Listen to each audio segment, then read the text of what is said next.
बिस्मिल्लाहिर्रहमानिर्रहीम। मेरे प्यारे बच्चे, लास्ट टाइम अल्लाह अल्लाह करके हम लोगों ने Dalton law of partial pressure ख़त्म किया था।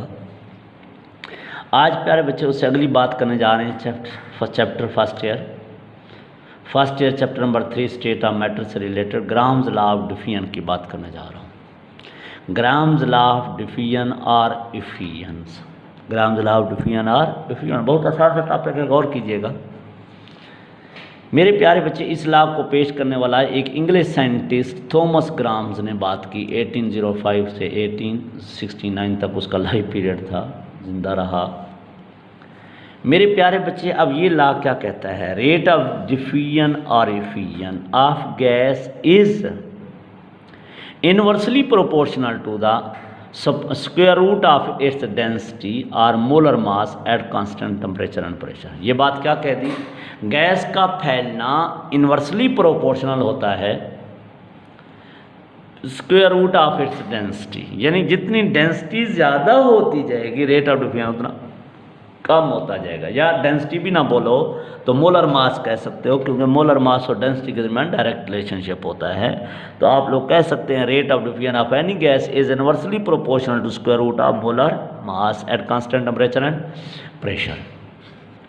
तो मेरे प्यारे बच्चे, जितना हम लोग टेम्परेचर बढ़ाते जाएंगे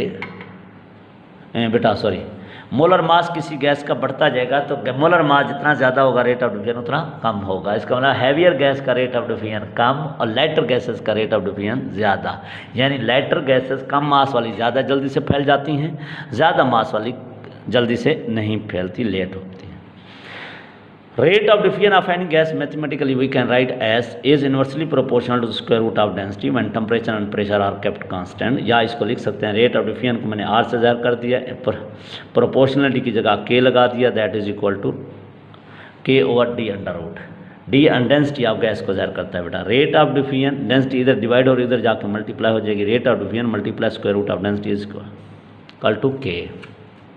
के यहाँ पे क्या था बेटा? Proportionality constant. और याद रखिएगा it's value remain same for all gases.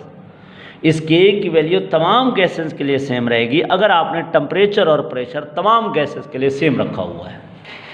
अगर टेम्परेचर और प्रेशर तमाम गैसेस के लिए सेम रखोगे तो तमाम गैसेस के लिए के की वैल्यू सेम होगी। इसी के लिए एग्जांपल भी मैं आपको बयान करके देता हूँ, आगे कन्फर्म करके देता हूँ कि क्या कहना चाह रहा हूँ।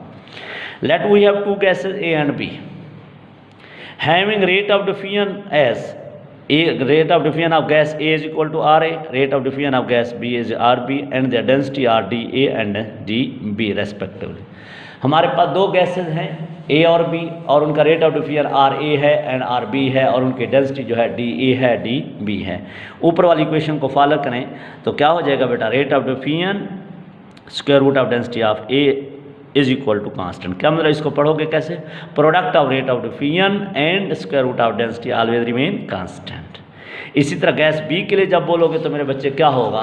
गौर से सुनो। गैस बी के लिए R B square root of density of B is equal to K. अब इक्वेशन नंबर 1 भी आ गई, इक्वेशन नंबर 2 बाई दोनों। अगर इनकी राइट साइड में बेटा राइट साइड के है तो राइट साइड बराबर है तो लेफ्ट साइड भी बराबर होंगी। तो by comparing equation number 1 and 2 we get product of rate of diffusion of A gas and square root of its density will be equal to product of rate of diffusion of gas B and square root of its density। मेरे प्यारे बच्चे, rate of diffusion को एक side पे ले जाओ, density इसको दूसरी साइड पे जाओ, तो RA over RB will be equal to DB over DA। ये D इधर मल्टीप्लाई उधर जाकर डिवाइड, ये इधर मल्टीप्लाई इधर आके डिवाइड हो जाएगा। तो अब मेरे प्यारे बच्चे, या डेंसिटी की जगह मैंने कहा था मोलर मास भी लिख सकते हो, तो क्या लिख सकते हो? Ratio of rate of diffusion to the rate of diffusion of gas, ratio of rate of diffusion of gas A to the rate of diffusion of gas B is always equal to ratio of square root of molar mass of gas B to the molar mass of gas A। तो MA and MB are the molar masses of gases. अब इसी के लिए मैं आपको एक MCQ देना चाह रहा हूँ। MCQ या शॉर्ट क्वेश्चन भी हो सकता है। देखो, इतनी गैसेस हैं, अगर इन तमाम गैसेस का टेम्परेचर प्रेशर सेम हो, इन तमाम गैसेस का टेम्परेचर प्रेशर सेम हो, तो फिर मेरे प्यारे बच्चे अगर आपसे पूछ ले इनमें से सबसे ज़्यादा रेट ऑफ डिफ्यूजन किसका ज़्यादा होगा, तो मैंने क्या कहा था? जिसका मास ज़्यादा उसका रेट ऑफ डिफ्यूजन कम, जिसका मास कम रेट ऑफ डिफ्यूजन ज़्यादा होगा। तो हाइड्रोजन गैस का मास सबसे कम है, फिर हीलियम का, फिर मीथेन का, फिर ऑक्सीजन का है, फिर कार्बन डाइऑक्साइड से सल्फर, जितना मास बढ़ता जा रहा है उतना रेट ऑफ डिफ्यूजन कम होता जाएगा। तो रेट सेम टेम्परेचर प्रेशर पे rate of diffusion of hydrogen gas will be greater than helium, will be greater than methane. तो इस तरह आप आर्डर लिख सकते हैं कि जिनका मास सबसे ज़्यादा होगा उनका रेट ऑफ डिफ्यूजन कम से कम होगा।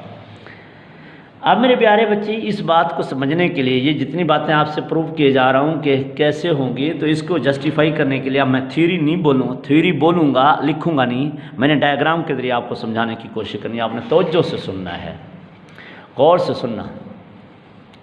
मेरे प्यारे बच्चे, मेरे पास एक ग्लास ट्यूब है, एक ग्लास सिलेंडर है जिसकी लेंथ 100 सेंटीमीटर है। उसकी दोनों साइडें पहले ओपन थी, दोनों साइड्स वो ओपन थी। अब सुनते हैं ना बेटा, 100 सेंटीमीटर की ग्लास ट्यूब ली जिनकी दोनों साइड्स ओपन हैं। तो अब हम लोगों ने क्या किया, टेम्परेचर फिक्स रखा हुआ है, प्रेशर फिक्स रखा हुआ है। सेम टेम्परेचर प्रेशर के ऊपर हमने इनकी ओपनिंग साइड से साइमल्टेनियसली बैक वक्त इधर से अमोनिया गैस इंट्रोड्यूस कर दी, इधर से HCl गैस इंट्रोड्यूस कर दी।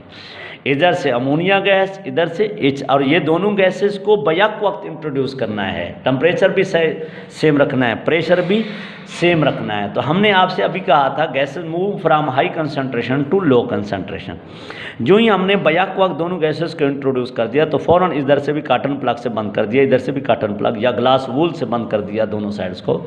तो ग्लास वूल या कॉटन प्लग से बंद करने के बाद यूँ ही बंद कर देंगे तो ये गैस इधर ट्रैवल करेगी, ये गैस इधर ट्रैवल करेगी। जो ही मेरे प्यारे बच्चे यहाँ पे पहुँचती हैं, यहाँ पे पहुँचती है तो दोनों रिएक्ट करके अमोनियम क्लोराइड का वाइट फ्यूम्स बना देती हैं। White fumes of ammonium chloride बन जाता है। जो ही ये बनता है तो ट्रैवलिंग बंद, रिएक्शन यहीं पे अब बेटा प्रोडक्ट बनते ही यहीं रुक जाएगा, गैसेस आगे ट्रैवल ही नहीं कर पाएंगी।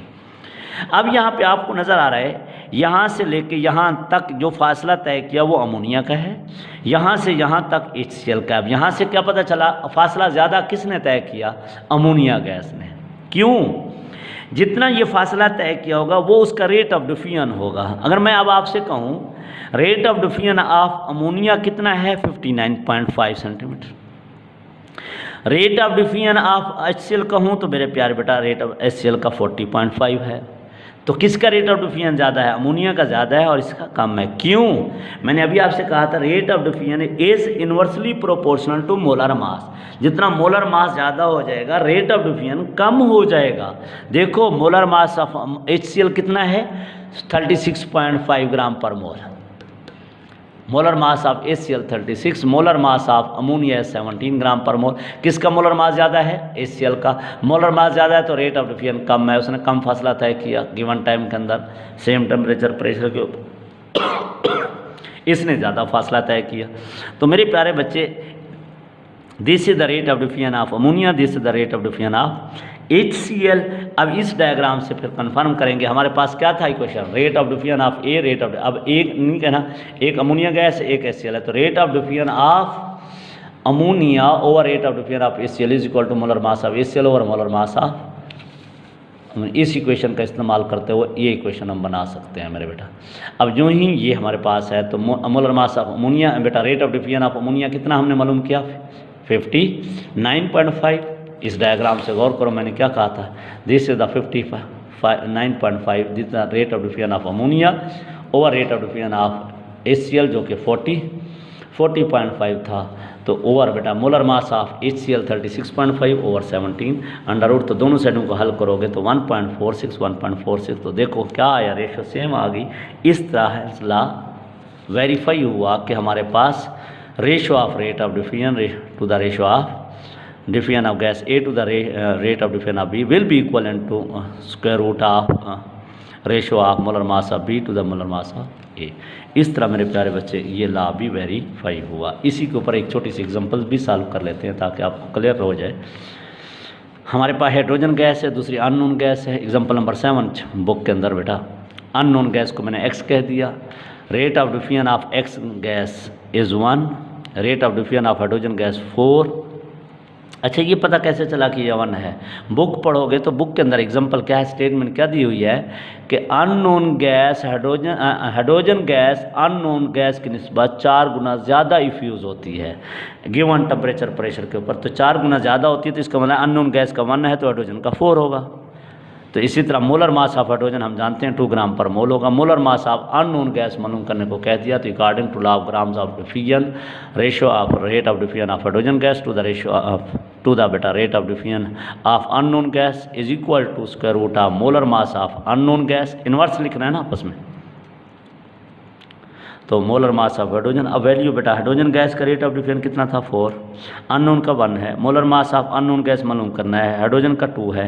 अब इसको हल करने के लिए दोनों साइडों पे दोनों साइड्स का स्क्वायर ले लो बेटा। जो ही दोनों साइड्स का स्क्वायर रहेंगे तो स्क्वायर लेने से क्या हो जाएगा, स्क्वायर से स्क्वायर रूट कैंसिल हो जाएगा, तो 4 का क्या हो जाएगा बेटा 16। तो इस तरह स्क्वायर से स्क्वायर रूट खत्म होने से mx/2 को उधर ले जाओ, 16 × 2 32 आ जाएगा।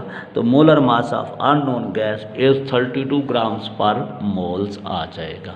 इस तरह बेटा मेरे प्यारे बेटा ये ग्राम्स लॉ ऑफ डिफ्यूजन के हवाले से डिमॉन्स्ट्रेशन भी हो गई, उसकी पहले डेफिनेशन उसकी जस्टिफिकेशन भी हो गई और एग्जाम्पल भी सॉल्व हो गई। समझ आ जानी चाहिए, गौर से सुनना और हल करना चाहिए आपको।